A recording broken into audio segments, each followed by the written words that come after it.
Saint-Esprit. Amen. Ô Seigneur, envoie ton esprit qui renouvelle la face de la terre.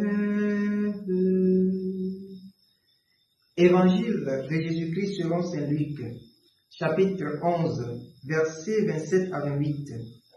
En ce temps-là, comme Jésus était en train de parler, une femme éleva la voix au milieu de la foule pour lui dire: Heureuse la mère qui t'a porté en elle et dont les seins t'ont nourri.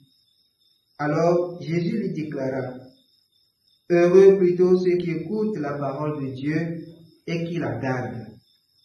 Acclamons la parole de Dieu. Louange à toi, Seigneur Jésus. Bien-aimés dans le Seigneur, aujourd'hui 12 octobre de la 27e semaine du temps ordinaire, les textes que l'Église nous propose de méditer en ce jour nous invitent à l'écoute.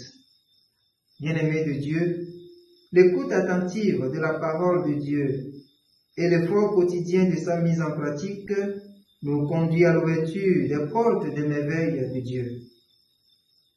Bien-aimés dans le Seigneur, je suis souvent très émerveillé de voir comment certains de nos frères et sœurs écoutent avec attention la parole de Dieu au cours de nos célébrations eucharistiques. Parfois même, au sortir des célébrations, je vois également avec quel enthousiasme ils apprécient l'homélie du prêtre après les célébrations. Au même moment, je suis souvent très étonné quand je perçois comment leurs comportements sont parfois en déphasage avec la parole écoutée. Ce constat me fait dire que l'écoute de la parole de Dieu peut être facile, mais garder cette parole aussi longtemps que possible et la mettre en pratique n'est pas chose souvent aisée pour la vie chrétienne. Mais ceux qui se donnent à cette écoute et s'efforcent jour et nuit à mettre en pratique le contenu de la parole de Dieu, ceux-là, Dieu lui-même fait reposer sur eux ses grâces et les portes des merveilles de Dieu s'ouvrent également pour eux. Bien-aimés dans le Seigneur, la seule chose qu'on peut demander, c'est une écoute attentive, qui nous permet de rester fidèles au chemin que Dieu nous trace. Et comme le dit le psalmiste, celui qui marche fidèlement sur la loi du Seigneur retrouve bonheur sur son chemin.